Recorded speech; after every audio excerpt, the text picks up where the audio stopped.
Welcome to all students. Basically हम लोग जो आज क्लास करने वाले हैं वो रिसर्च प्रपोजल पे है। और ये जो रिसर्च प्रपोजल है ये बहुत जगह पे बहुत डिफरेंट तरीके से यूज हो सकता है, तो हम वही सीखेंगे आज। और क्लास कर रहे हैं। So I am going to share my screen.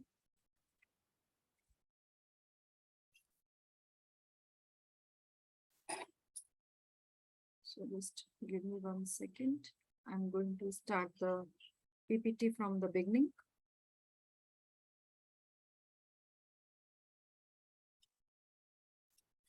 Can you see this first slide बेटा? आप लोगों को नजर आ रही है? Yes, ma'am. Okay, so we are going to start with the slide and research proposal की हम बात करेंगे। रिसर्च प्रपोजल का बेसिकली क्या है कि जब भी आप कोई भी रिसर्च करते हो तो आप सबसे पहले प्रपोजल बनाते हो। ये प्रपोजल बहुत जगह पे बहुत डिफरेंट डिफरेंट तरीके से बनाया जा सकता है। जैसे फॉर एग्जांपल सबसे फर्स्ट आप जो यूज करोगे, जैसे आपका रिसर्च प्रोजेक्ट वाइवा है, ठीक है, तो वहां पे आप एक प्रपोजल हमें बना के दोगे, ये उसके लिए यूज होगा। सेकंड, जब आप पीएचडी करने जाते हो तो भी आपको रिसर्च प्रपोजल बना के देना होता है। थर्ड, आप कोई भी अगर स्पॉन्सर लेना चाहते हो, या जैसे R&D रिसर्च प्रोजेक्ट्स जो लोग करते हैं, मेजर प्रोजेक्ट, माइनर प्रोजेक्ट, हर जगह आपको आपको एक रिसर्च प्रपोजल बना के देना होता है। इट इज लाइक कि अगर आप रिसर्च करने वाले हो तो उसमें आप क्या करने वाले हो, है ना। तो वो चीज जो है जब आपको दिखाई जाती है तो उसका एक पर्टिकुलर फॉर्मेट है, एक तरीका है पर्टिकुलर, जो आज हम अंडरस्टैंड करने वाले हैं और जो आज हम सीखने वाले हैं, ठीक है। सो इसमें हम लोग क्या बात करते हैं, तो रिसर्च प्रपोजल में जो बेसिक बेसिक होगा जो हम लर्न करने वाले हैं, दैट इज कि सबसे पहले हम बताते हैं कि हम ये रिसर्च क्यों करने वाले हैं, कौन सी ऐसी प्रॉब्लम है जिसके लिए हम ये रिसर्च करने वाले हैं। तो सबसे पहले हम रिसर्च प्रॉब्लम को प्रेजेंट करते हैं, प्रॉब्लम अपनी बताते हैं जिसको हम रिसर्च प्रॉब्लम कहते हैं। फिर उसके बाद हम ये बताते हैं कि इस प्रॉब्लम को सॉल्व करने के लिए कौन से रिसर्च एफर्ट्स चाहिए, तो वो हम करते हैं। फिर हम बताते हैं उसके लिए क्या डेटा चाहिए होगा इस प्रॉब्लम को सॉल्व करने के लिए, और फिर उसका क्या, जो डेटा हम लेकर आएंगे उसका क्या डिजाइन होगा, उसको हम कैसे गैदर करेंगे, एनालाइज करेंगे प्रॉब्लम को, है ना। कई जगह इसको हम बोल देते हैं वर्क प्लान या प्रोस्पेक्टस आउटलाइन या स्टेटमेंट ऑफ इंटेंट या ड्राफ्ट प्लान।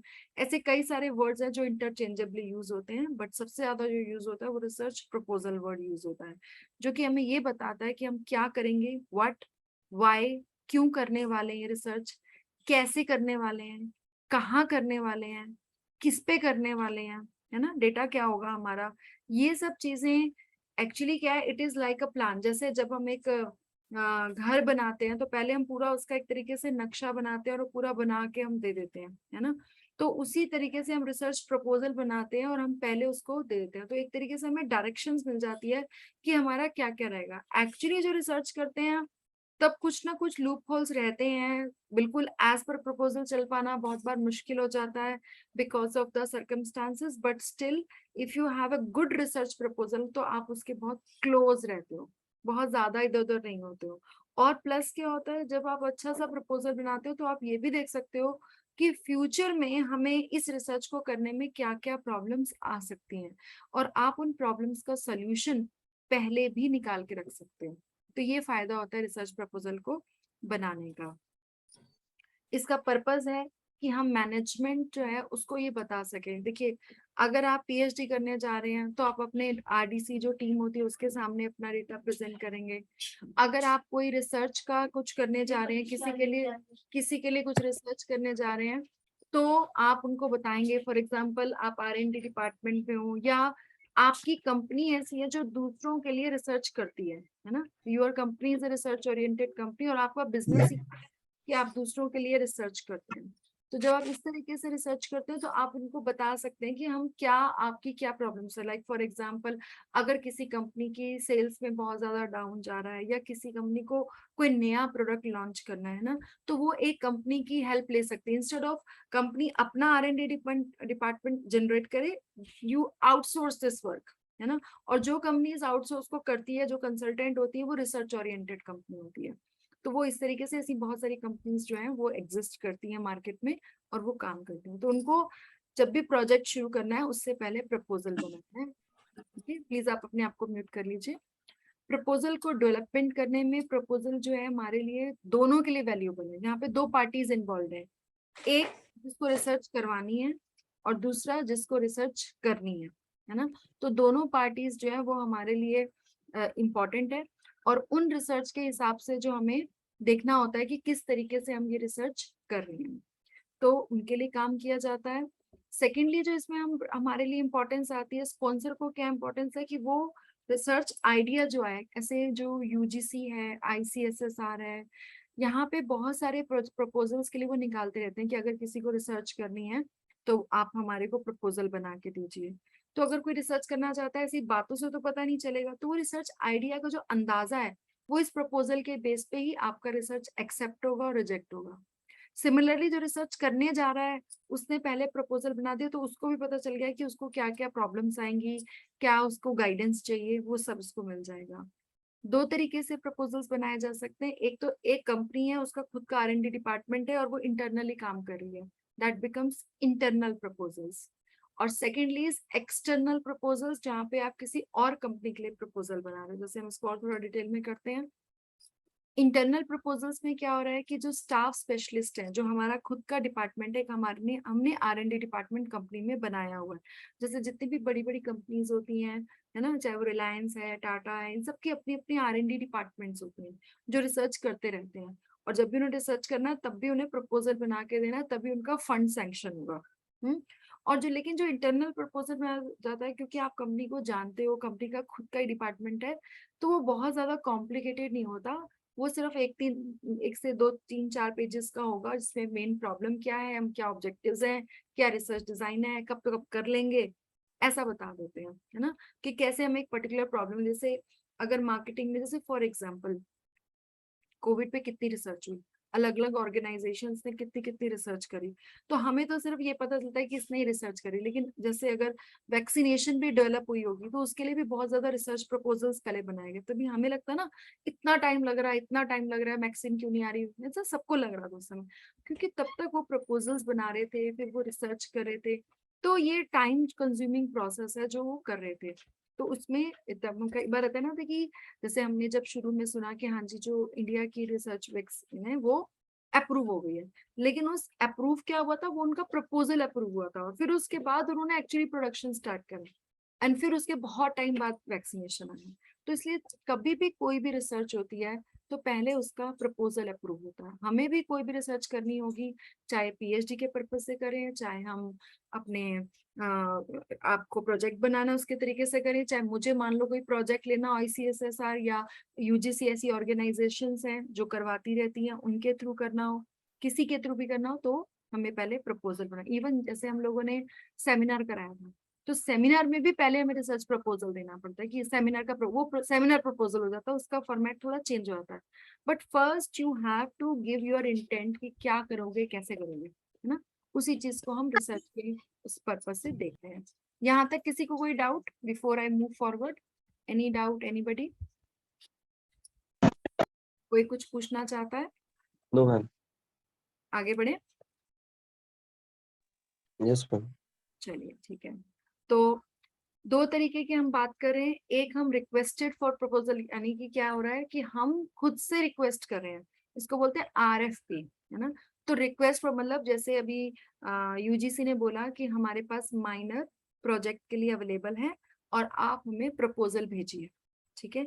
या जैसे हमने आपको बोला कि आपको रिसर्च प्रोजेक्ट बनाना, आप प्रपोजल दीजिए, या आपने आपने फॉर एग्जांपल PhD के लिए रजिस्ट्रेशन कराया CCS यूनिवर्सिटी में, तो वहां पे उन्होंने बोला कि आप अपना प्रपोजल बनाइए, तो ये क्या आपके लिए रिक्वेस्ट मांगी गई है, और आप उसका लिए एक फॉर्मल डॉक्यूमेंट होता है, उसका एक प्रॉपर फॉर्मेट होता है, और वही फॉर्मेट आज हम डिस्कस करने वाले हैं। जैसे आप किसी भी लेवल पे खड़े हो, आपको प्रपोजल बनाने में, क्योंकि एक अच्छा प्रपोजल बहुत की है कि आप को रिसर्च दिला देगा या प्रोजेक्ट दिला देगा या आपको एक्सेप्ट हो जाएगा वो, लेकिन उसके लिए जरूरी है कि हर एक यूनिवर्सिटी का अपना फॉर्मेट होता है, लेकिन एक बेसिक गाइडलाइन जो होती है वो वही रहती है जो आज मैं आपसे डिस्कस करने वाली हूँ।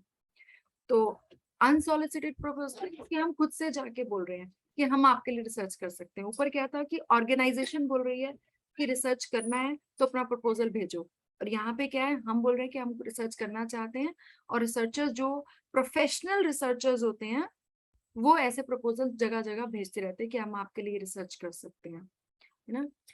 तो स्ट्रक्चर क्या है रिसर्च प्रपोजल का वो हम बताते हैं। इसमें क्या है, डिफरेंट डिफरेंट मॉड्यूल्स हैं जिनको हम इकट्ठा करके और एक साथ प्रपोजल्स बनाते हैं। जैसे मैंने बताया कि हर एक प्रपोजल ऑर्गेनाइजेशन के हिसाब से उसका फॉर्मेट डिफरेंट हो सकता है, और अगर जब आप मार्केट में जाते हो एक्चुअली में आप प्रोजेक्ट करते हो रिसर्च, तो उनका प्रोजेक्ट उनके ऑर्गेनाइजेशन की नीड्स के हिसाब से होगा। लेकिन एक जो जनरल फॉर्मेट है वो हम यहाँ डिस्कस करते हैं। सबसे पहले एग्जीक्यूटिव समरी दिखाई जाती है, क्योंकि एग्जीक्यूटिव समरी का मतलब ये है कि हम एक कंसाइज में, ये बनाई जाती है 2 से 3 पेज की, है ना। ये बताती है कि हम मोटा मोटा क्या करने वाले हैं, ये समरी है। और एग्जीक्यूटिव समरी नाम से पता चला कि जो टॉप ऑफिशियल्स हैं उनके पास इतना टाइम नहीं है कि वो आपकी पूरी रिसर्च को पढ़ेंगे, तो उनको ये 2-3 पेज में ही पढ़ के समझ में आ जाना चाहिए कि आप क्या करना चाहते हो रिसर्च में। एक इंफॉर्मेटिव एक तरीके, जैसे हम जब रिसर्च पेपर लिखते हैं तो एक एब्स्ट्रैक्ट बनाते हैं, लेकिन जब हम एक बड़ा पीएचडी प्रोजेक्ट या हम रिसर्च प्रोजेक्ट करने चाहते हो तो आप इसको यही समझ सकते हो कि जो जैसे हम जो रिसर्च पेपर लिखते हैं वो होता है 10-12 पेज का, तो उसका एब्स्ट्रैक्ट बन जाता है 1 पेज का। लेकिन जो हम रिसर्च करते हैं वो होती है कम से कम 100 पेजेस की, तो उसकी जो एग्जीक्यूटिव समरी बनेगी वो कम से कम 200-3 पेजेस में बनेगी, जिसमें एक आइडिया लग जाए बिना डिटेल्स को पढ़े कि what you are exactly going to do. तो इसका ऑब्जेक्टिव क्या है कि अगर हमें हर चीज का ऑब्जेक्टिव पता होगा कि हम कोई चीज क्यों बना रहे हैं, हमारी टारगेट ऑडियंस कौन है, तो हम उसको बेटर बना पाएंगे, है ना। तो इसका मतलब क्या है कि जो एग्जीक्यूटिव्स हैं, जो हाई क्लास ऑफिशियल्स हैं, वो इस प्रपोजल को आगे पास कर सके, उनको समझ में आ सके, उनको वैल्यूएबल लग सके कि आपने जो बनाया है वो वैल्यूएबल है। तो इस तरीके से एग्जीक्यूटिव समरी में अब क्या क्या दिखाया जाता है, एक तो आपका ब्रीफ में मैनेजमेंट की प्रॉब्लम क्या है, या मैनेजमेंट क्वेश्चन क्या है, या हमारा ऑब्जेक्टिव्स क्या है, और फायदा क्या होगा। क्योंकि अगर हमने उनको ये 2-3 बातें ढंग से समझा दी ना कि हम क्या करने जा रहे हैं, क्यों करने जा रहे हैं, और हमें सिर्फ फायदा क्या होगा, तो एग्जीक्यूटिव्स के पास ज्यादा टाइम नहीं होता, वो इतना पढ़ के ही आपका प्रपोजल पास कर देंगे, है ना। और अगर प्रपोजल हम खुद से भेज रहे हैं, उन्होंने नहीं मांगा, तो फिर हम एक रिसर्चर की क्या क्वालिफिकेशन है वो भी साथ में लगाएंगे, जिससे उनको लगे कि हाँ ये बंदा बहुत क्वालिफाइड है और हमें इससे रिसर्च करवाना चाहिए। ठीक है, तो पहला हो गया, सबसे पहले हम एग्जीक्यूटिव समरी बनाते हैं, उसके बाद हम एक प्रॉब्लम स्टेटमेंट बनाते हैं। प्रॉब्लम स्टेटमेंट इज कि जैसे हम बोलते हैं ना, मार्केटिंग वहां से स्टार्ट होती है जहां से बंदे की नीड होती है ना। हम बोलते हैं मार्केटिंग ऐसे नहीं होता कि आपने प्रोडक्ट क्रिएट कर दिया, आप चलो जी हमारा प्रोडक्ट तैयार हो गया अब हम मार्केट में बेचने निकलेंगे, no. Marketing starts from where generating the need. Similarly is this problem, research start जहां से आप एक प्रॉब्लम को आइडेंटिफाई करते हो। जैसे फॉर एग्जाम्पल आजकल क्लाउड किचन का बहुत कंसेप्ट है, या ई कॉमर्स का बहुत कंसेप्ट है, या कोविड के बाद से अगेन जो टिफिन सर्विस है, या जैसे हस्बैंड वाइफ दोनों वर्किंग है तो टिफिन सर्विस बहुत ज्यादा है। तो ये एक किसी ना किसी ने तो रिसर्च करी होगी ना कि ये प्रॉब्लम है कि लोगों को खाना नहीं मिल पा रहा because both people are working, या कोविड है तो लोग बाहर नहीं जा पा रहे हैं। तो ई कॉमर्स का कितने बिजनेसेस ऐसे हैं जो कोविड के टाइम पे बहुत ज्यादा फ्लरिश हुए। अर्बन क्लैब क्या है, ओला क्या है, ये these are all research based, इन्होंने रिसर्च करी मार्केट में कि यहाँ इसकी रिक्वायरमेंट है, एंड देन दे स्टार्टेड। तो कहीं ना कहीं तो रिसर्च हुई ना। तो ऐसे ही उन्होंने क्या किया, एक प्रॉब्लम को आइडेंटिफाई किया। जैसे जब मैं आपकी क्लास में ले रही थी तो मैंने आपको ये भी बताया था कि अगर आपने अंडर ग्रेजुएट के बाद पीजी करना था तो भी आपके पास एक रिसर्च प्रॉब्लम थी कि अब आपको क्या करना है, राइट। और उसमें आपने उस प्रॉब्लम को आइडेंटिफाई किया और एक टाइप ऑफ मिनी रिसर्च आप लोगों ने भी करी। Actually research is an ongoing process, हम इसको करते जा रहे हैं हमेशा ही, कोई ना कोई लेवल पे हम कर रहे हैं। इट इज जस्ट दैट कि हम जब रिसर्च प्रपोजल बना रहे हैं तो हम उसको एक फॉर्मल तरीके से कर रहे हैं। अदरवाइज अगर मुझे एक ड्रेस भी खरीदना है मार्केट में तो भी मैं 4 दुकानों पे जाके खरीदूंगी, है ना, वो भी एक रिसर्च ही है, that is also research, but it is just that is very informal research, है ना। और यहाँ पे हम क्या करें, कंपनी की प्रॉब्लम्स को हैंडल कर रहे हैं और तो हम इसको बहुत ही फॉर्मलाइज तरीके से कर रहे हैं, है ना। और फिर हम इसमें रिसर्च प्रॉब्लम, कभी भी ऐसी प्रॉब्लम नहीं उठानी चाहिए जो एंडलेस हो। अगर आपने कोई ऐसी प्रॉब्लम उठा ली जो एंडलेस हो और जिसमें कोई सोल्यूशन ही नहीं है, या जो ऐसी प्रॉब्लम है जिसमें बहुत सारे इफ्स एंड बट्स हो सकते हो, तो उसका सोल्यूशन आप कभी नहीं निकाल पाओगे, क्योंकि आपके पास एक टाइम कंस्ट्रेंट है, आपके पास एक बजट कंस्ट्रेंट है। उनको ध्यान में रखते हुए आपको छोटी छोटी प्रॉब्लम्स को आइडेंटिफाई करना है, then there is always a scope for further improvement, तो वो आपको करते रहें। तो इसलिए हमें कभी भी, कई बार हम ऐसा होता है पीएचडी के लिए जाते हैं तो वो बोलते हैं कि आपका जो टॉपिक है ना वो टू ब्रॉड है। जैसे फॉर एग्जांपल आपने ई कॉमर्स पे रिसर्च करनी, अब अपने ई कॉमर्स में रिसर्च बोल दी कि जी मैं ऑल ओवर इंडिया करूंगा या ऑल ओवर ग्लोबल करूंगा, तो ये आप इतना कर ही नहीं सकते हो, you have a limited time frame, है ना।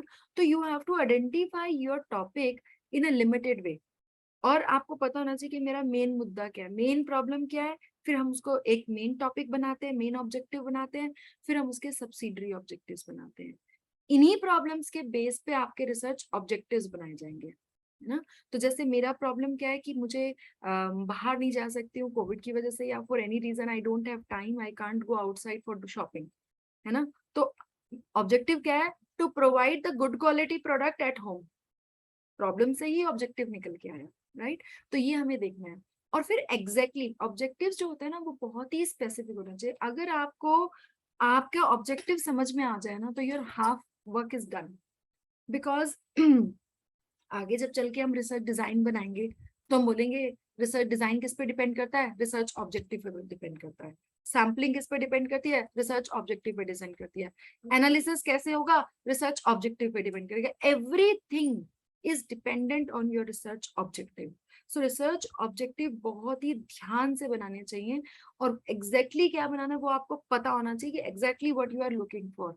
एक अच्छा रिसर्च, आप सागर में डूब रहे हो और आपको यही नहीं पता कि आपको ढूंढना क्या है, आपका टारगेट क्या है, तो कैसे ढूंढोगे, फिर तो डूब ही जाओगे, है ना। इसलिए कई बार क्या होता है, लोग रिसर्च स्टार्ट करते हैं, बट रिसर्च स्टार्ट करते करते वो इतना फैल जाता है काम कि उसको कंपाइल करना हमारे लिए एक चैलेंज हो जाता है, कि टाइम निकलता जा रहा है और हम उसे कंपाइल नहीं कर पा रहे हैं।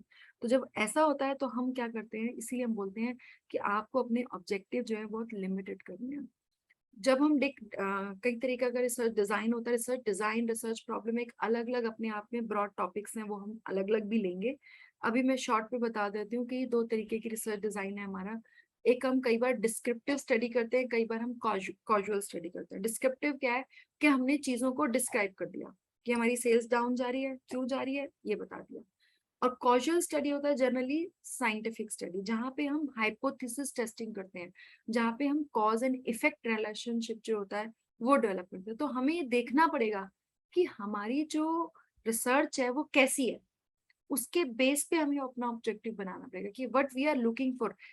Do we want to establish any particular relationship between cause and effect, या हम सिर्फ सिचुएशन डिस्क्राइब करें और पॉसिबल सॉल्यूशंस दे रहे हैं, है ना। तो हम जो सोशल साइंसेस, जैसे हम लोग जो कॉमर्स है, मैनेजमेंट है, आर्ट्स है, ये सब all it comes in, humanities है, all it comes under social sciences, ठीक है। बिकॉज हम सोसाइटी से, ह्यूमन से, इन सब से डील करते हैं, कंज्यूमर बिहेवियर से डील करते हैं। तो यहाँ पे हम ज्यादातर जो स्टडी करते हैं वो डिस्क्रिप्टिव स्टडी करते हैं।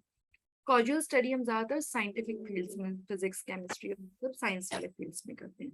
उसके बेस पे ही हम जो है रिसर्च ऑब्जेक्टिव्स जो है वो बनाते हैं, और उसके बेस पे हम ये चेक करते हैं कि हमारा अगर ऑब्जेक्टिव, मतलब आपने जितनी प्रॉब्लम्स को आइडेंटिफाई किया, हर प्रॉब्लम्स के सॉल्यूशन के साथ ही रिसर्च ऑब्जेक्टिव बनेगा, और हर रिसर्च ऑब्जेक्टिव के साथ उससे रिलेटेड एक हाइपोथेसिस बनेगा, है ना। Hypothesis are nothing nothing but your starting point. कुछ एजम्पशंस लेके हम स्टार्ट करते हैं ना। फॉर एग्जांपल, जैसे मैंने एक ट्रेनिंग कराई आपको, ठीक है, और मैं ये देख रही हूँ कि उस ट्रेनिंग के बाद इफेक्ट आना चाहिए, है ना। Like for example I am taking this session, तो जितने लोग आज इस क्लास में प्रेजेंट हैं, लाइक 22 पीपल आर देयर, इन 22 का जो रिसर्च प्रपोजल है वो एक अच्छी कैटेगरी का बनेगा, और बाकी जो आज एब्सेंट है, जो नहीं सुन पा रहे हैं, उनका पता नहीं कैसा बनेगा, है ना। तो इस तरीके से हमें ये देखना होता है कि मैं उस पर एनालिसिस कर सकती हूँ, या और इसको मैं कंक्रीट कर दूं तो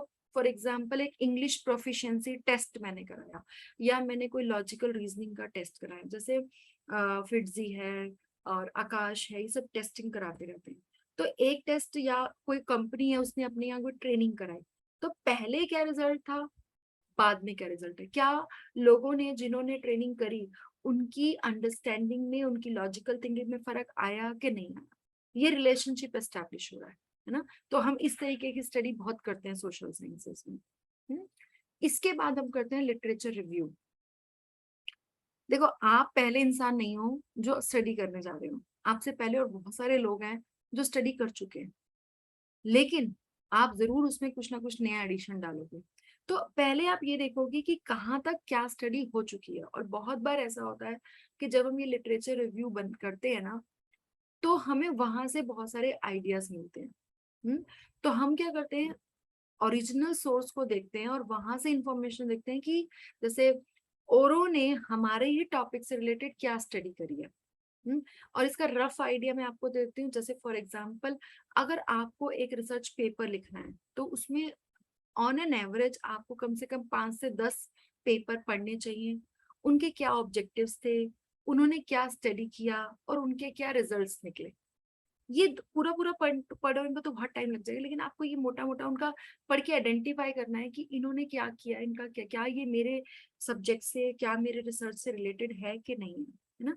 और फिर उसको समराइज करना है और फिर वहां से रिसर्च गैप्स निकालने हैं। रिसर्च गैप्स कैसे निकाल सकते हो आप?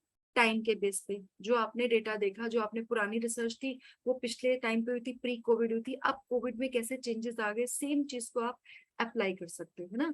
और आप क्या देख सकते हो, आपकी डिफरेंट कंसेप्ट जो है वो चेंज हो गया, लोगों की हेल्थ चेंज हो गई, है ना। जैसे डीमोनेटाइजेशन पे बहुत रिसर्च हुई है ना, कोविड पे बहुत रिसर्च हो रही है आजकल, कोविड पे बहुत सारे सेमिनार्स हो रहे हैं कि फाइनेंशियल इम्पैक्ट्स क्या है ना, कैसे कैसे लोगों का माइंडसेट चेंज हो गया। तो आप हर चीज को अपने से रिलेट कर सकते हो, या अगर हम कोई चीज डिस्कस करें तो कैसे चेंजेस आ रहे हैं उसमें, और आप उसमें क्या आइडेंटिफाई करोगे, क्या एडिशन करोगे, वो है रिसर्च गैप।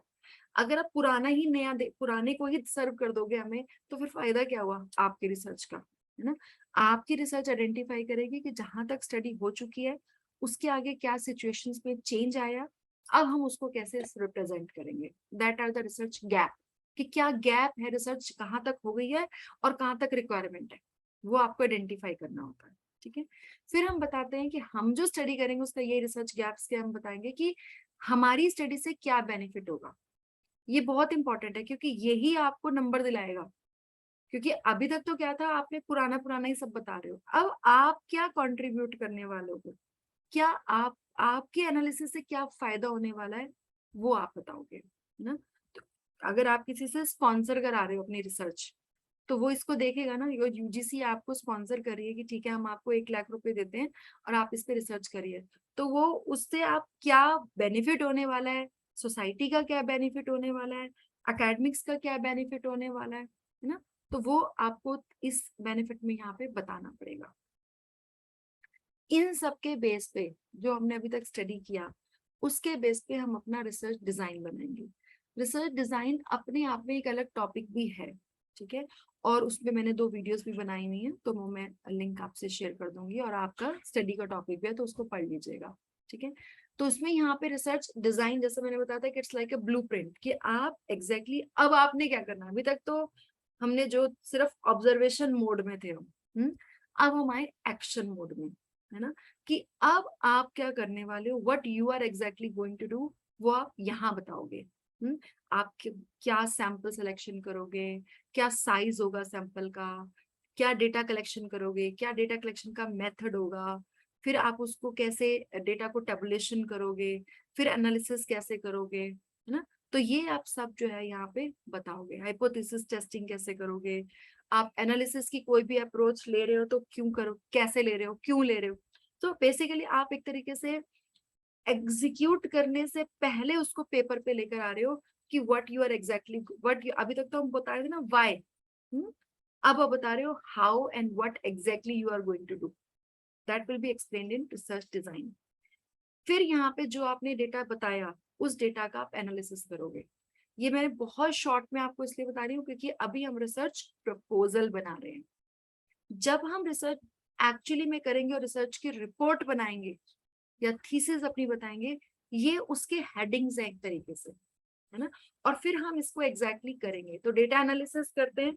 डेटा एनालिसिस में हम पूरा अपना सैंपल कलेक्ट करना, फिर सैंपल को टेबुलेट करना, फिर उस पर हाइपोथेसिस टेस्टिंग करना, फिर उसका इंटरप्रिटेशन निकालना, फिर उसमें हम कोई जो हम टेस्ट लगाएंगे, चाहे हम जेड टेस्ट लगाएं, टी टेस्ट लगाएं, फैक्टर एनालिसिस लगाएं, एसपीएसएस यूज करें, ये बहुत सारे टूल्स हैं, या हम एक्सेल में स्टडी करें, ये बहुत सारे टूल्स जो हैं वो हमारे पास अवेलेबल हैं, और वो हम एग्जैक्टली करेंगे, क्योंकि इस डेटा एनालिसिस के बेस पे हम अपनी रिकमेंडेशन देंगे, है ना। जब डेटा एनालिसिस होता है, हमने डेटा एनालिसिस किया और हमने आइडेंटिफाई किया कि कितने लोग हैं जो एग्जैक्टली चाहते हैं कि उनको घर बैठे ही खाना मिल जाए, they want to pay but they don't want to go out, है ना। मेडिसिन डिलीवरी, प्रोडक्ट डिलीवरी, पूरा के पूरा अमेजोन, ठीक है, पूरा के पूरा अमेजोन रिसर्च ओरिएंटेड है, उनका अपना R&D डिपार्टमेंट है। पहले अमेजन स्टार्ट हुआ इलेक्ट्रॉनिक प्रोडक्ट से, फिर उन्होंने consumable item, sorry not consumer, consumer goods रखने स्टार्ट किए, फिर उन्होंने और आइटम्स रखनी स्टार्ट करी, और अब वो फ्रेश, अमेजन फ्रेश भी आ गया कि वो सब्जी और ये सब भी डील कर रहा है, और कितनी सारी ऐसी एप्स है ना। चाहे आप फिर ये लगा, फिर रिसर्च हुई कि भाई अभी जो है कि e commerce, sorry just minute, अभी जो है हमारा ई कॉमर्स में कितना कितना डेवलपमेंट होना है। उसके अलावा अभी जो मैं आपको बता रही थी लेटेस्ट डेवलपमेंट है, आप सबने सुना होगा जेप्टो, ब्लिंकिट, कि सबको तुरंत सामान चाहिए। हम लोग कई बार कहते हैं कि तुरंत, अब कौन जाएगा घर में सबको खाना बना, लेकिन सब्जी लेने कौन जाएगा। तो जेप्टो करो, 10 मिनट में आपके घर में सब, ब्लिंक एंड ब्लिंक करो और आपके घर में ग्रोसरी आ जाएगी, या कुछ भी सामान जो आपको चाहिए, they have a certain range, है ना। तो ये कैसे हुआ, उन्होंने रिसर्च किया ना, तभी तो हुआ। दे डिड दिस एनालिसिस कि कहाँ कहाँ रिक्वायरमेंट है। ये सारी चीजें जो मैं आपको बता रही हूँ ना, ये एक्चुअली रिसर्च करके बनी है। उसके बाद हम करते हैं, अपने रिजल्ट्स देते हैं, जो आपने डेटा एनालिसिस किया उसके बेस पे आप अपने रिजल्ट्स जो हैं वो आप देंगे। और you have to make sure, अब ये जो रिसर्च आप दे रहे हो, या ये जो आप दिखा रहे हो सबको अपने रिजल्ट्स को, this is all what is there, जो आपने ऑब्जेक्टिव्स बनाए थे, जो आपने ऑब्जेक्टिव्स बनाए थे वो सारे के सारे यहाँ पे आप कवर कर रहे हो, कि जो हमने ऑब्जेक्टिव्स बनाए थे उनके बेसिस पे हम अपने रिसर्च दे रहे हैं, अपने रिजल्ट्स दे रहे हैं, ठीक है। तो जिस तरीके से हमारे ऑब्जेक्टिव्स हमने एक एक करके बनाए थे, कि हमें मेक श्योर करना है कि हम सारे के सारे ऑब्जेक्टिव्स को यहाँ पे अचीव कर सके। जितना हमने टेस्टिंग करी, जितनी हमारी फाइंडिंग्स थी, रिकमेंडेशंस थी, एक्शन प्लान्स, फर्दर रिकमेंडेशन, ये सब हम यहाँ पे दे देंगे। अब कुछ चीजें ऐसी होती है, जैसे मैंने बताया था आपको, कि अगर आप एक्सटर्नल कोई प्रपोजल दे, जो आपका पीएचडी का प्रोजेक्ट है, या जो आपका रिसर्च प्रोजेक्ट के लिए प्रोजेक्ट बनता है, रिसर्च प्रपोजल बनता है, वो यहाँ तक खत्म हो जाता है। लेकिन अगर आप कहीं आउट ऑफ द वर्ल्ड या आउट ऑफ द ऑर्गेनाइजेशन, या जो रिसर्च ऑर्गेनाइजेशन है उनको अपना प्रपोजल भेजो, जो कि आज नहीं हो सकता है, कुछ टाइम बाद जाके आप भेजो, लेकिन हमें ये हमारा पार्ट है तो हम इसको अंडरस्टैंड करेंगे, आप थोड़ा फास्ट अंडरस्टैंड करेंगे, क्योंकि मेरे को आपको बहुत इंपॉर्टेंट चीज सिखानी है कि बिब्लियोग्राफी कैसे बनाई जाती है। उसका I am going to give you a live demo that how you make the, bibliography आप सब बहुत ही बेकार बनाते हो। मैंने पिछले 2-3 साल से, जब से मैं इसको देख रही हूँ, जब से ये रिसर्च प्रोजेक्ट आया है, तो बाकी तो फिर भी हो जाता है, लेकिन बिब्लियोग्राफी में बच्चे गुम हो जाते हैं। तो I will give you a live demo after 10 minutes only, that how you can make a bibliography और रेफरेंसेस, और ये आगे बहुत आगे चल तक आपको काम आएगा, ठीक है। तो यहाँ पे हमें जैसे रिसर्चर्स की क्वालिफिकेशन भी कई बार बतानी होती है, तो उसकी पूरा मैनेजमेंट एक्सपीरियंस, प्रोफेशनल एक्सपीरियंस, ये सब हम यहाँ पे बताते हैं। पास्ट रिसर्च एक्सपीरियंस भी बताया जाता है, और उसके लिए हम जैसे हम कहीं भी अप्लाई करते हैं, एक तरीके से दिस इज लाइक कि you are giving your CV, कि आपकी एक रिसर्च ऑर्गेनाइजेशन है और वहां पे आप इसको सबमिट कर रहे हो इसको। फिर हम budget, that is very important, जहाँ पे भी फाइनेंस इन्वॉल्व होगा, आपको कोई स्पॉन्सर कर रहा है तो वहां आपको प्रॉपर बजट देना पड़ेगा, कि कहाँ कहाँ कितना कितना एक्सपेंडिचर जो है वो होगा। फिर आप शेड्यूल दोगे कि कब तक मैं काम खत्म करके दूंगा, क्योंकि everything everything you have time, है ना। टाइम लिमिट आपके पास है, उस टाइम को आपको बताना पड़ेगा। जैसे पहले हमें, अगर हम रिसर्च डिजाइन हमारा बन जाता है, तो हमें इंटरव्यूज लेने हैं, क्योंकि हम रिसर्च जो करते हैं प्राइमरी और सेकेंडरी दोनों डेटा लेके चलते हैं, ठीक है। तो सेकेंडरी डेटा तो हम पब्लिश डेटा होता है, प्राइमरी डेटा हम खुद से डेटा कलेक्शन करते हैं। तो वहां पे हम इंटरव्यूज लेंगे, प्रपोजल्स जो हमारे रिसर्च प्रपोजल के बेस पे क्वेश्चनियर्स बना सकते हैं, वहां पे बनाना पड़ेगा आपको फील्ड इंटरव्यूज, फिर जो डेटा आएगा उसकी एडिटिंग, कोडिंग, डेटा, ये दीज आर द फेसेस। आप बता सकते हो कि ये काम कब तक हो जाएगा, ये 1 महीने में हो जाएगा, 2 महीने में हो जाएगा, 6 महीने में हो जाएगा। इसके बेस पे आपको अपना टाइम बताना है ना। और इसकी टेक्निक्स होती हैं, आप अपने सारे, अगर आपको कोई भी रिसोर्सेज चाहिए आप वो भी उसमें बताते हो, प्रोजेक्ट मैनेजमेंट आप बताते हो। थोड़ा सा मैं इसलिए फास्ट जा रही हूँ कि ये, हाँ, that is a very important part, that is a bibliography.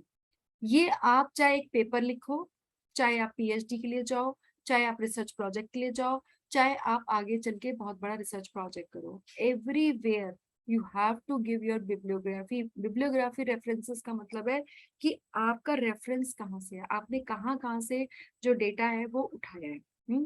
और ये आपको याद कहाँ से आपने कंटेंट उठाया। अभी 5 मिनट के बाद हम इसका लाइव डेमो देंगे। Before it let me finish this. Appendix बहुत बार दिया जाता है, जहाँ पे हम ग्लॉसरी बताते हैं, अपना क्वेश्चन बताते हैं, ये रिसर्च जब हम देते हैं तो हम करते हैं। तो बिब्लियोग्राफी कैसे बनाई जाती है, जिसको मैं कह रही हूँ कि आपको बताती हूँ अभी। इसमें हम क्रेडिट देते हैं अपने रिसोर्सेज को, जहां से हमने डेटा लिया, जहां से हमने कंटेंट लिया। अगर हमने कोई थ्योरी ली है, उस थ्योरी को हम आज की रेलेवेंस में अप्लाई करके दिखा रहे हैं, ठीक है, तो हम बताएंगे कि हमने वो कहाँ से लिया है। तो इसको हमें क्लियरली बताना होता है। और इसका जो स्टाइल सबसे ज्यादा यूज होता है वो होता है APS style. But before I move to the its live demo, I want to ask कि आप में से किसी का कोई क्वेश्चन है तो मुझे बताइए। जितना भी हमने रिसर्च पे बात करी है, इसमें कहीं किसी को कोई question, then you can ask, you can switch on your videos, video on करिए सब लोग। और any question, anything where you did not understand और you want to know more, तो वो आप बताइए। Any question is coming to your mind.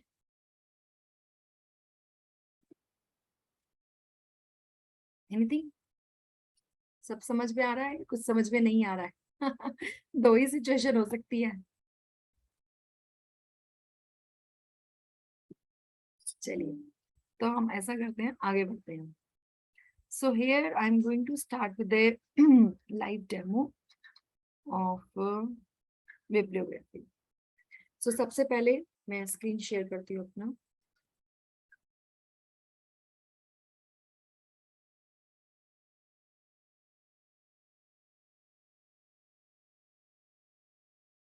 Okay, great. So सबसे पहले हमने वर्ड ओपन किया, यहाँ वर्ड में हमने एक ब्लैंक डॉक्यूमेंट ओपन किया, ठीक। अब इस ये जो ब्लैंक डॉक्यूमेंट है हमारा, हमें यहाँ पे बिब्लियोग्राफी क्रिएट करनी है, ठीक है। तो उस बिब्लियोग्राफी को क्रिएट करने का तरीका क्या है? For example, this is my research. Step 1, we go to references. आप ये स्टेप्स नोट कर लीजिए। Everybody is able to see my screen जहाँ पे वर्ड दिख रहा है? Yes ma'am. Okay, yes ma'am. Great. तो यहाँ पे हम क्या करेंगे, रेफरेंसेस में जाएंगे, ठीक है। रेफरेंसेस में जाके हम साइटेशंस और बिब्लियोग्राफी में है, ये एक पूरा है।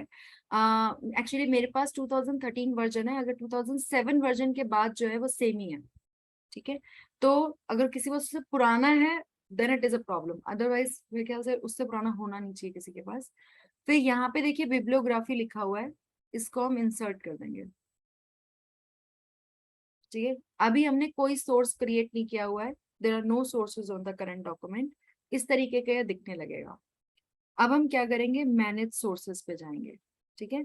अब मैनेज सोर्सेज से पहले, फॉर एग्जाम्पल, मैं एक रिसर्च करती हूँ, I do my screen sharing so that whatever I am doing on my screen आपको वो सब विजिबल होगा। Okay, now for example, मुझे रिसर्च करना है, लेट्स से ई कॉमर्स की हम बात कर रहे हैं, ठीक है। ई कॉमर्स पे मैंने रिसर्च किया और यहाँ पे पहला पहला डॉक्यूमेंट आया ई कॉमर्स की डेफिनेशन। जब मैंने अपना रिसर्च स्टार्ट किया होगा तो उस टाइम पे होगा ना कि भाई ई कॉमर्स क्या है, सबसे पहले मैंने वो बताया होगा, राइट। तो ये मैंने यहाँ पे सबको ई कॉमर्स की वेबसाइट दिख रही है, ई कॉमर्स दिख रहा है, business encyclopedia, is it clearly visible? Yes ma'am. ठीक है। तो अब मैंने यहाँ से ई कॉमर्स की डेफिनेशन उठाई है। For example what is e commerce, ये मुझे अपनी रिसर्च में डालना है। And I picked it up, control C किया मैंने, और ये मेरा वर्ड डॉक्यूमेंट बन रहा है। ठीक है, तो आई सॉरी,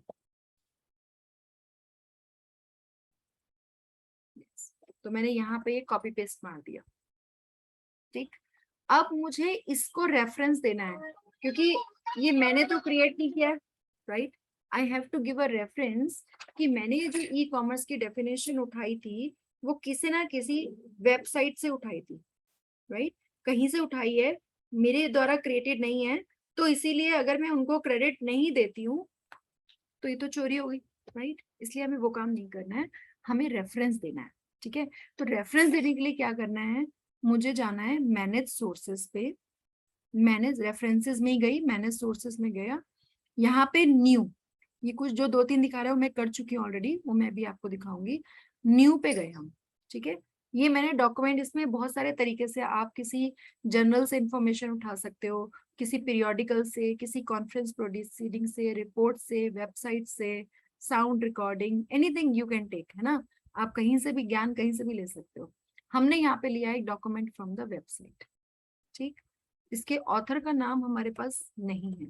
अगर अब हम जाते हैं वो ऑथर का नाम पूछता है, तो ऑथर का नाम नहीं है, इट्स ए वेबसाइट ओनली। तो हम इसको वेबसाइट को दिखाएंगे कि ये बिजनेस इंसाइक्लोपीडिया वेबसाइट थी, shopify.com। ठीक, तो हम जाते हैं वापस अपने डॉक्यूमेंट पे। तो यहाँ पे हम ऑथर के नाम में कुछ नहीं लिखेंगे, name of the web page ये पूछ रहा है, तो हम क्या करेंगे, इसका जो लिंक है,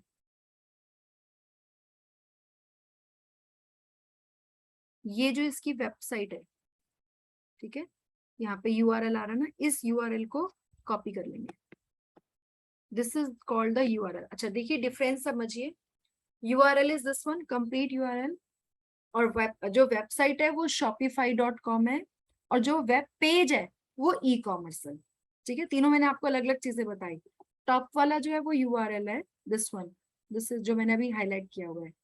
शॉपिफाई जो है इसकी वेबसाइट है www.shopify.com, ये हमारी वेबसाइट है, और इसका जो वेब पेज है, जो टॉपिक है हमारा, वो ई कॉमर्स है। क्योंकि जब हम इन बिब्लियोग्राफी बनाएंगे तो वो हमसे तीनों चीजें अलग अलग पूछेगा, तो हमें डिफरेंशिएट होना चाहिए कि हम क्या डाल रहे हैं। तो जैसे यहाँ पूछा ना नेम ऑफ वेब पेज, तो नेम ऑफ वेब पेज हमारा है ई कॉमर्स, क्योंकि हम उसके बारे में बात कर रहे हैं। ठीक है, नेम ऑफ वेब यूआरएल हम यहाँ ले लेते हैं, ये हमारा यूआरएल आ गया, sorry, what is e commerce, website पे जाएंगे, इसका हम इसको कॉपी करेंगे, ये हमारा लिंक आ गया, और वेबसाइट है www.shopify.com।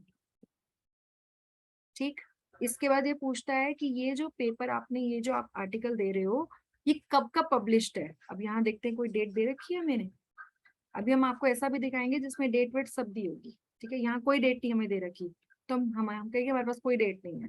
ठीक, छोड़ दो, ओके, ये सिंपलेस्ट था, ये आ गया, ये हमने इसको क्लोज किया।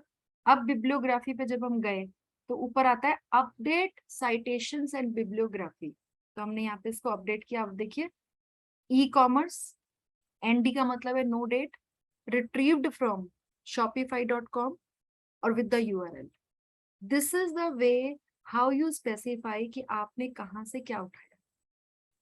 ठीक, और अगर अब मुझे इस जगह पे साइटेशन देना है इसको कि ये मैंने यहाँ से उठाया है, तो मैं क्या करूंगी, यहाँ पे क्लिक करूंगी और इंसर्ट साइटेशन ई कॉमर्स, तो ये ई कॉमर्स लिखा होगा कि ये, अगर कोई भी इस पे क्लिक करेगा ना कंट्रोल से, जिसके पास सॉफ्ट कॉपी होगी, तो ये उसको सीधा वहां पे यूआरएल पे लेके जा सकेगा जहाँ पे हमने किया है, जहां से हमने इसको लिया है। तो ये दिस विल इंडिकेट कि मैंने ये कंटेंट कहाँ से उठाया है, मैं उसको पूरा क्रेडिट दे रही हूँ। ये इसको बोलते हैं साइटेशन करना, जहां हमने कंटेंट लिया उसके साथ हमने बताया, और यहाँ पे बिब्लियोग्राफी में पूरा के पूरा पेज ऑफ बिब्लियोग्राफी जो है वो हमारा एक साथ आ जाता है। ये at the end of the document हम बनाते हैं। एक और करते हैं, ठीक है, जिससे हमें दोबारा क्लियर हो सके। अब मान लो हम कोई एक ऐसा आर्टिकल उठाते हैं जो कि इसका रिसर्च पेपर हो, ठीक है, तो हमने यहाँ पे लिखा कि ई कॉमर्स पे कौन रिसर्च कर रहा है, let's see a research paper. ठीक, अब यहाँ पे हम गए रिसर्च पेपर पे। सो लेट्स सी दिस, ये रिसर्च पेपर उठाते हैं हम यहाँ से।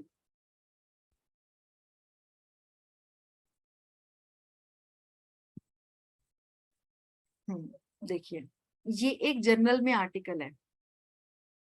ठीक, क्या बोला उसने, एकेडमिया जो है वो जर्नल है, ये एक पीरियोडिकल है, जर्नल है, जहां से हम जो है आर्टिकल जो है उठाया गया है। तो e commerce a critical view, चित्रंगा ई कॉमर्स कंसल्टेंट इंडिया, देखो उन्होंने रिसर्च करी है पूरी, है ना, 55 पेज की इनकी रिसर्च, जैसे मैं आपको बताई थी ना कि कैसे रिसर्च करते हैं, ये पूरी रिसर्च करी हुई है, बता रखा है कितने लोगों ने इनकी रिसर्च को साइटेशन किया हुआ है। देखो, पहले उसने अपने ऑथर ने अपने बारे में बताया, फिर इंट्रोडक्शन दिया है, देखो एक सैंपल दिखाया जा रहा है आपको, है ना, फिर वो बता रहे हैं customer market place, supply chain, organisational chain, फिर क्लास में कंक्लूजन्स और बिब्लियोग्राफी। तो पहले उसने क्या किया, इंट्रोड्यूस किया, इंट्रोडक्शन में पूरा दिया। ठीक, और फिर वो सारा उसने स्पेसिफाई किया अपने अकॉर्डिंग, और लास्ट में हम देखते हैं इसने भी बिब्लियोग्राफी दी होगी, see here is the bibliography. तो ऐसे at the end of the document जो है वो हम बिब्लियोग्राफी देते हैं, है ना। एक और दिखाती हूँ मैं आपको, जैसे फॉर एग्जाम्पल ये इलेक्ट्रॉनिक कॉमर्स, देखो ये एक जर्नल में पेपर पब्लिश हुआ है। हाँ, अब इस पेपर की हम बिब्लियो, अब मान लो मेरा ये electronic commerce a study on benefits and challenges in emerging economy. ठीक है, तो इसने कैसे पेपर दिया, देखो पहले एब्स्ट्रैक्ट दिखाया है। ठीक, फिर उसके बाद इसने इंट्रोड्यूस किया थोड़ा सा अपने इसके बारे में, एब्स्ट्रैक्ट, फिर इंट्रोडक्शन बताया, what is e commerce, why E commerce, ये सारा बताया, फिर लिटरेचर रिव्यू बताया सेकंड पे। ठीक, फिर उसके बाद इसने ऑब्जेक्टिव्स ऑफ द स्टडी दिया, फिर इसने रिसर्च मेथोलॉजी बताया, फिर इसकी बांग्लादेश में स्टडी है तो इसने वहां के बारे में बताया, फिर बेनिफिट्स बताए, क्या बेनिफिट्स है, और लास्ट में चैलेंजेस बताए, कंक्लूजन्स दिए, और फिर ये हमारे bibliography. That is the format जो आपको फॉलो करना है। अभी आप लोगों का सबका रिसर्च प्रोजेक्ट का वाइवा बनेगा, सबका एक एक प्रपोजल बनेगा, you select any topic related to your interest और उसको इस तरीके से आपको प्रेजेंट करना है। ठीक, अब मगर मुझे इसको बिब्लियोग्राफी में डालना है, ये लास्ट थिंग है which will do, after this I will take your questions and I will end the class. Now this is the last thing, जो अब मुझे इसको डालना है, तो I will do what I will do, I will go here, references में जाएंगे, manage sources में जाएंगे, न्यू में जाएंगे, आप स्टेप्स लिखते रहिए। Step 1 is references, second manage sources, third is review. अब मैंने यहाँ पे डॉक्यूमेंट जो है वो मेरा एक जनरल आर्टिकल है। ठीक है, तो मैंने जनरल आर्टिकल सेलेक्ट कर दिया, फिर उसने बोला ऑथर कौन है, तो ये ऑथर लिखा है ना, बाय अब्दुल गफर खान, तो इसको मैंने कॉपी किया और यहाँ पे मैंने डाल दिया कि ऑथर ये है। टाइटल पूछते हैं फिर उसके बाद कि किस टाइटल का क्या है, तो I picked up this title, this is the title of the paper, copy किया यहाँ से और पेस्ट कर दिया। फिर वो पूछ रहा है कि जर्नल का नेम क्या है, तो this is the name of the journal. Okay, तो यहाँ से मैंने जर्नल का नेम पिक किया, कॉपी किया और यहाँ पे जर्नल का नेम डाल दिया। देन इट इज आस्किंग कौन से ईयर में पब्लिश्ड है। ओके, हमें देखना है कि वो बी तक ही आया था, तो यहाँ पे आगे ये भी आएगा। ठीक है, then it is asking in which year it is published, so in which year it is published, it is published in 2016, so I will write here 2016. Then it is asking for how many pages, तो ये हमारा pages है 5 pages. Actually अगर हमारे पास पूरा journal होता ना तो ये बताता है कि कौन से पेज से कौन से पेज तक पब्लिश्ड है। लेट्स सी अगर इसने कहीं हमें इंफॉर्मेशन दे रखी हो तो,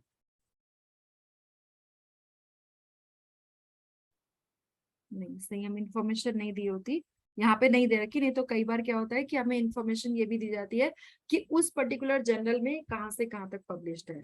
और भी बहुत सारी चीजें हम बता सकते हैं इसमें, जैसे अगर हम यहाँ क्लिक करें शो ऑल पे, तो ये भी पूछ सकता है कौन से सिटी का है, लाइक फॉर एग्जाम्पल इसमें सिटी दिया हुआ है, पब्लिशर जो है सिर्फ यूएसए कंट्री दिया हुआ है, सिटी नहीं दिया हुआ तो हम छोड़ देंगे। मंथ एंड डे हमारे पास है क्या, नहीं है, हम छोड़ देंगे। उसके बाद पब्लिशर डिटेल्स है, हाँ पब्लिशर की डिटेल्स हैं, तो ये पब्लिशर है ना, तो ये पब्लिशर को हम लिख देंगे कि ये हमारा पब्लिशर है। तो हम जितनी डिटेल्स इसमें डाल सकते हैं इसमें डालेंगे। एडिटर कौन है, ये कुछ डिटेल्स जो होती हैं वो कंपलसरी होती हैं, कुछ डिटेल्स जो है। इसके बाद ये पूछता है आपने कब एक्सेस किया, क्योंकि कई बार क्या होता है हमने कोई चीज आज एक्सेस करी, ठीक है, उसके बाद जो है वो चीज चेंज हो गई, देन वो कहेगा ना आपने अपनी रिसर्च में, तो हम यहाँ पे अपने सेफ साइट के लिए ईयर एक्सेस, जैसे आज का 2022 मंथ है, दिस इज अक्टूबर, और आज हमने एक्सेस करा इसको 13th, ठीक है। इसका पूछा आपके पास यूआरएल है क्या, हम बोलेंगे हाँ यूआरएल है हमारे पास, तो हम इसका पीडीएफ का जो है हम डाल देंगे, ओके। और इसके बाद अगर हम कुछ और डालना चाहते हैं, जैसे ये वॉल्यूम पूछ रहा है, तो हमारे पास वॉल्यूम भी है, बिल्कुल है, दिस इज द वॉल्यूम 16, तो हम यहाँ पे वॉल्यूम 16 डाल देंगे, तो आप ऐसे डाल सकते हो, ओके। तो आपने यहाँ पे ओके किया, ठीक, अब आपने यहाँ क्लोज किया, अब आप यहाँ पे गए और आपने बोला अपडेट कर दो, तो सी अभी जो हमने इंफॉर्मेशन डाली वो पूरी की पूरी एज बिब्लियोग्राफी यहाँ पे अपडेट होके आ गई है। So this is how you will do the bibliography. Bibliography हमेशा लास्ट में दिखाई जाती है, ओके, कि हमने कौन कौन से सोर्सेस से कुछ भी इंफॉर्मेशन लिया, हम कहीं से भी कोई भी इंफॉर्मेशन लेंगे हम उसको यहाँ पे दिखाएंगे, ठीक। So that's all for my side. अगर मैं, अच्छा एक और चीज लास्ट थिंग, कई बार क्या होता है हम 2-3 डेटा पे काम कर रहे होते हैं, है ना, तो एक से दूसरे में हमें जाते हैं, जैसे मैंने फॉर एग्जांपल यहाँ पे एक स्टडी कर रखी है फिलोसफी ऑफ वसुदेव कुटुंबकम, है ना, और मैं चाहती हूँ कि ये भी मेरा इसमें काम शामिल हो जाए, तो सिंपल आपको क्या करना है, कॉपी करके उसको एरो करना है और वो यहाँ पे आ जाएगा। क्लोज, अपडेट करोगे तो जो रिसोर्सेज मैंने किसी और डॉक्यूमेंट में यूज किया लेकिन उसको हमने यहाँ पे भी यूज किया है, तो आपको दोबारा करने की जरूरत नहीं है। आपके सिस्टम में जितने इस वर्ड में आपने क्रिएट किए होंगे वो सब एक जगह पे रहते हैं, you can do copy paste as well, ठीक है। तो anything you want to ask related to this, कोई क्वेश्चन किसी का, करके देखेंगे तो ज्यादा समझ में आएगा। मैम मतलब ये एक रिसर्च में हर टॉपिक के लिए होगा, वो कहाँ से हमने उसको कॉपी किया, कहाँ से वो रिसर्च उठाया है। बिल्कुल, सपोज आपको एक, बताना पड़ेगा, जितना जी आप कहीं से भी कुछ भी ऐसी ले रहे हो डिटेल वो आपको शो करनी पड़ेगी। आप किसी और की रिसर्च को अपनी रिसर्च में दिखा रहे हो तो आपको बताना पड़ेगा उसमें। सपोज एक टॉपिक है हमारा, उस टॉपिक में सब टॉपिक्स डिफरेंट डिफरेंट हेडिंग्स हैं, ये कहीं और से उठाया हमने, ये कहीं और से उठाया, तो सबको मेंशन करना है ना इसमें, यस यस टॉपिक यस से रिलेटेड। ठीक यस, है मैम। और उसके बाद ये भी है कि क्योंकि हमें प्लेगरिज्म का भी ध्यान में रखना होता है, तो ऐसा नहीं करोगे कि आप सारा ही दूसरे का उठा लोगे, है ना। Yes ma'am. आप, आपकी अंडरस्टैंडिंग क्या है वो आप बताओगे। जैसे यस रिसर्च मैम। जब हम थीसिस सबमिट करते हैं तो एज पर यूनिवर्सिटी के अपने नॉर्म्स होते हैं कोई यूनिवर्सिटी 10%, कोई 15%, कोई 5%, इससे ज्यादा आप कंटेंट दूसरे का नहीं ले सकते। आप आइडियाज ले सकते हो लेकिन आप उसका कंटेंट बहुत ज्यादा नहीं ले सकते हो, ओके। है ना? तो वो आपको देखना पड़ेगा, लेकिन आप जहां से जो भी लोगे वो आपको रेफरेंस देना ही देना है, ओके। ठीक। Any other question anybody has, और किसी का कोई क्वेश्चन?